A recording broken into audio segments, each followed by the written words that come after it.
Hello everybody, and welcome back to Cam Critiques. The time between the launch of the Wii U and the release of Paper Mario Color Splash, its last major exclusive, was 1,419 days. That means the Nintendo Switch has now been out for longer than the Wii U was ever supported.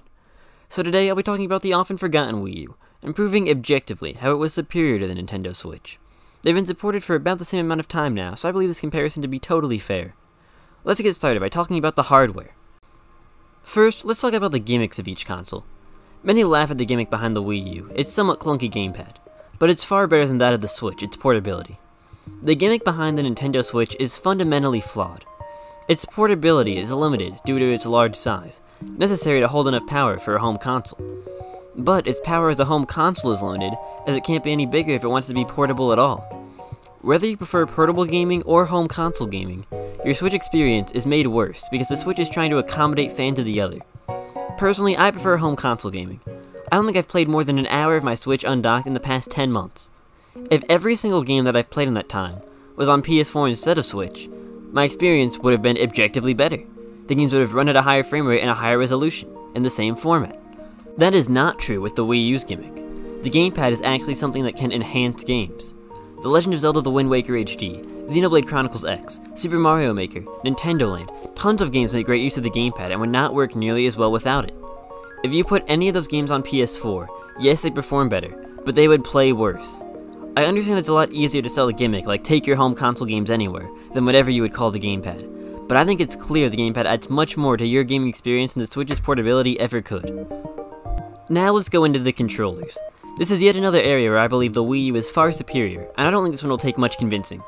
Really, all I have to say is that every Wii U controller has a fully functioning D-pad, while none of the Switch controllers do. When you also factor in how none of the Wii U controllers are known to drift, well, it's inevitable for each Joy-Con, and the lower price point of the Wii U's Pro controller than the Switch's, I think it'd be hard for anyone to argue that the Switch is better in this department. One of the reasons I play my Switch docked instead of portably is because I've bought 2 additional pairs of Joy-Cons by now, and all 6 of the ones I own drift. All of them started drifting within 6 months of my initial purchase. And with all that said, I still haven't mentioned the superior form factor of the Wii U gamepad compared to the undocked Switch. The Wii U gamepad is actually formed like a controller with proper grips and weight. The Switch is a flat slab that gives you hand cramps if you play any more than an hour. The quality of the Switch's controllers in many ways comes nowhere close to that of the Wii U's. There is one area where the Switch technically wins though. It is a more powerful console in terms of raw computational ability. However, the gap isn't nearly substantial enough to make up for all the Switch's other hardware faults. In fact, looking at the games, it sometimes feels like the opposite is true. This is Xenoblade on Switch.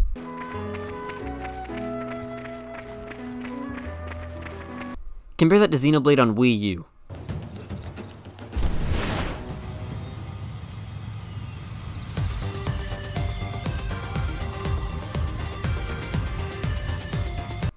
I think it's clear what looks better.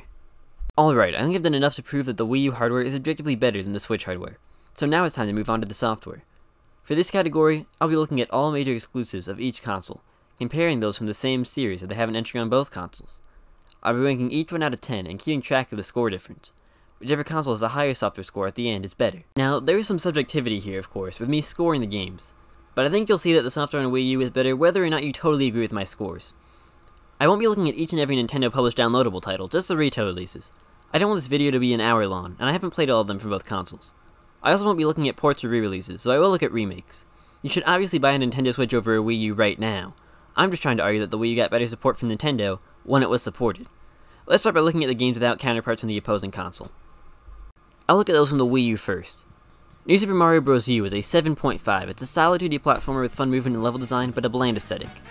Nintendo Land is an 8.5. It's a fantastic console showcase game with lots of fun mini-games, though some are much better than others. Lego City Undercover is a 7. It's a fun time, but it's kind of forgettable, and if you're not a kid, you should probably just play GTA. Game & Wario is a 5. It's like Nintendo Land with less content and worse content. Pikmin 3 is a 9. It's a great strategy game that's super charming. The Wonderful 101 is a 7. It's got some fun moments and a great aesthetic, but a lot of the game feels kinda clunky. Wii Party U is a 6. This is a good party game by ND Cube standards, but it's still not great. Wii Fit U is an 8. This is a great fitness game that does a really good job of blending fun minigames with actual exercise. Donkey Kong Country Tropical Freeze is a 10. It's one of the best platformers ever made. It's got amazing visuals, music, movement, and level design. NES Remix Pack is an 8. It's a really fun minigame collection of sorts that's unlike anything else I've ever played. though it can get a bit repetitive. Mario Kart 8 is at 10. It's arguably the best kart racer of all time. It's got great visuals, course design, and racing mechanics, and it's packed with lots of content. Wii Sports Club is a 6. It's just HD Wii Sports with a few more minigames, but that obviously doesn't work as well 5 to 10 years after the original Wii Sports. Bayonetta 2 is a 9. It is a great characterized game with amazing visuals and a great tone, but the combat is a bit dumbed down compared to that of the original game. Captain Toad Treasure Tracker is an 8. It's a super fun and clever puzzle game, though the music lacks variety and it's a little too short. Devil's Third is a 4. It's bad on basically every level, but I do get some ironic enjoyment from it. Tokyo Mirage Sessions Sharp FE is an 8. It's got a great aesthetic and fun combat, but the story isn't amazing. Pokken Tournament is a 5. The gameplay is just dumbed down Tekken and the aesthetic is sort of bland. And lastly, Star Fox Zero is a 6. It's short, ugly, and awkward to control, but it's pretty fun once you finally do grasp those controls. That brings the Wii U to a current score of 132. Now, onto the Nintendo Switch. 1-2 Switch is a 2. It'll get maybe 5 minutes of enjoyment and spend $50. ARMS is a 5. It'll get maybe 5 hours of enjoyment and spend $60. Fire Emblem Warriors is a 6. It's a standard Warriors game with fairly lackluster fanservice but lots of content. All 4 Labo kits are 4s. They are barely games and they cost way too much, but the novelty of using cardboard to do gaming stuff is kind of neat. Sushi Striker is a 4. It's ugly and really simple, and it costs way too much money at launch. Octopath Traveler is an 8. It's a gorgeous RPG with fun combat and lots of content, but the fragmented stories hold it back a bit. The World Ends With You Final Remix is a 4. It looks and plays worse than the original, and it costs more. Pokemon Let's Go Pikachu and Eevee is a 5. It's ugly, basic, and has awkward motion controls, but the core Pokemon gameplay is still mostly there. I have not played Marvel Ultimate Alliance 3, so I'll give it a 7 based on the Metacritic score. Fire Emblem Three Houses is a 9. It's a great game with some of the best character progression and some of the best characters you can find, but it's held back by its bad visuals and lackluster overall plot. Astral Chain is a 3. It's more filler than fun action game and is extremely frustrating to play through, but it looks pretty nice. Daemon X Machina is another one I haven't played. I'll also give it a 7 based on the Metacritic score. The Legend of Zelda Link's Awakening is a 7.5. It's a great game, but it's mostly unchanged from the Game Boy original and it has weird performance issues. Ring Fit Adventure is a 4. It fails at blending gaming with exercising and just feels like exercise, but at least the visuals are pretty nice. Luigi's Mansion 3 is a 7. It's got incredible visuals, animation, and atmosphere, but mediocre puzzles. Pokemon Sword and Shield is a 6. The core Pokemon gameplay is there, and the new creature designs are great, but the story, difficulty, visuals, and region design all fall massively short. Pokemon Mystery Dungeon Rescue Team DX is a 6.5. It's a remake of a Game Boy game, less great than Link's Awakening, with similarly few changes. And lastly, Clubhouse Games 51 Worldwide Classics is a 7. It's simple and unappealing to me, but delivers on what it is. This brings the Nintendo Switch to 114 points, meaning it currently loses to the Wii U by 18 points. Now, let's get into direct comparisons. First is Super Mario 3D World versus Super Mario Odyssey. These are both fantastic games, but I'll give Super Mario Odyssey a slight lead. 3D World gets a 9 and Odyssey gets a 10. I just prefer the sandbox gameplay style, and Odyssey has better visuals and much better movement too. The Wii U is now only winning by 17 points. Next is Hyrule Warriors versus Hyrule Warriors Age of Calamity. I'll give the original a 7 and Age of Calamity 8.5 and Ultimate a 9.5, bringing the Wii U's lead back down to 18 points. Next is Kirby and the Rainbow Curse versus Kirby Star Allies. These are two of the more disappointing games of the Kirby franchise, containing mediocre level design and short lengths, but strong aesthetics. However, Rainbow Curse has a stronger aesthetic and a lower cost. So I'll give Rainbow Curse a 7 and Star Allies a 6. The Wii U reclaims its 19-point lead. Now we have Mario Party 10 versus Super Mario Party. Both of these are bad party games, but at least Mario Party 10 has more boards that look better and better minigames. Mario Party 10 gets a 5, while Super Mario Party gets a 2, bringing the Wii U's lead to 22 points. Next up is Xenoblade Chronicles X versus Xenoblade Chronicles 2. Both of these are great RPGs, but Xenoblade Chronicles X has a stronger aesthetic and a much stronger world. Xenoblade X is one of my favorite games ever made. Its world design is only rivaled by Breath of the Wild. I'll give Xenoblade X a 10 and Xenoblade 2 an 8, bringing the Wii U's lead to 24 points. At this point, it would be nearly impossible for the Switch to come back, but I'll keep going so we can get some more detailed statistics at the end of all this. Now we've got Splatoon versus Splatoon 2. Splatoon 2 is almost just Splatoon with more content and slightly better visuals. However, the lack of the gamepad really does hurt the gameplay. Being able to constantly track exactly how much of the map is covered in ink mid-match adds a lot to the excitement and strategy. So Splatoon gets an 8 while Splatoon 2 gets an 8. The Wii U's lead stays the same. Next is Yoshi's Woolly World versus Yoshi's Crafted World. Yoshi's Woolly World is a great platformer with an amazing aesthetic, a great soundtrack, fun and clever level design, and satisfying movement. Yoshi's Crafted World is a horrible platformer with a clever aesthetic that's greatly held back by blurry textures and low resolutions, a horrible soundtrack, awkward and boring level design, and the worst movement I've encountered in a platformer yet.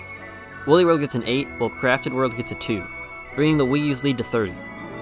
Now we have Super Mario Maker versus Super Mario Maker 2. Super Mario Maker was a clever game that made great use of the Wii U's gamepad, though its subpar platforming physics were a bit of a disappointment. Super Mario Maker 2 aimed to be just the original with more, but it failed tremendously. Yes, there are more options, but they're all held back by bizarre limitations. Making levels is also much more cumbersome than it was in the original. The platforming feels just as bad as before, if not worse, and the game has far less charm. Super Mario Maker gets an 8, while the sequel gets a 6, bringing the Wii U's lead to 32. Next is Animal Crossing Amiibo Festival versus Animal Crossing New Horizons. I think there's a clear winner here. Amiibo Festival is an awful party game that is extremely boring with very little gameplay variety. Very little gameplay at all. However, I'm still not a big New Horizons fan. I think it's much worse than all of its mainline predecessors. I'll say more in a future video. For now, Amiibo Festival gets a 2 and New Horizons gets a 6, bringing the Wii U's lead down to 28. Now we have Mario Tennis Ultra Smash versus Mario Tennis Aces. Both of these are bad sports games, so Ultra Smash is far worse. Mario Tennis Aces is basically Ultra Smash with more content, better core gameplay, actual single player content, and better online. However, none of these areas are actually good in either.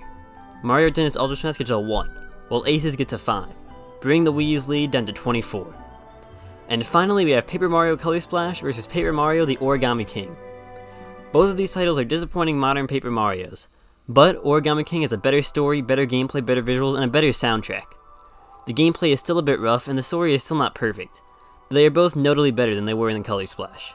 Paper Mario Color Splash gets a 5, while the Origami King gets a 7, bringing the Wii U's lead down to 22. So, based on this ranking system, the Wii U has far better software.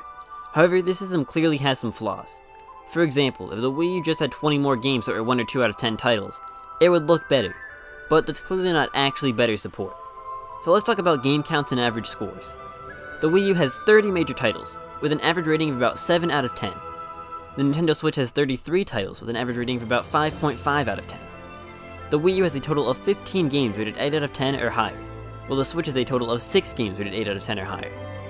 Based on all these metrics, the Wii U clearly wins in quality here. It has a higher rated average game and a greater quantity of great games. It also wins in overall quantity if you take out the 4 Labo kits, which are closer to children's toys than actual video games.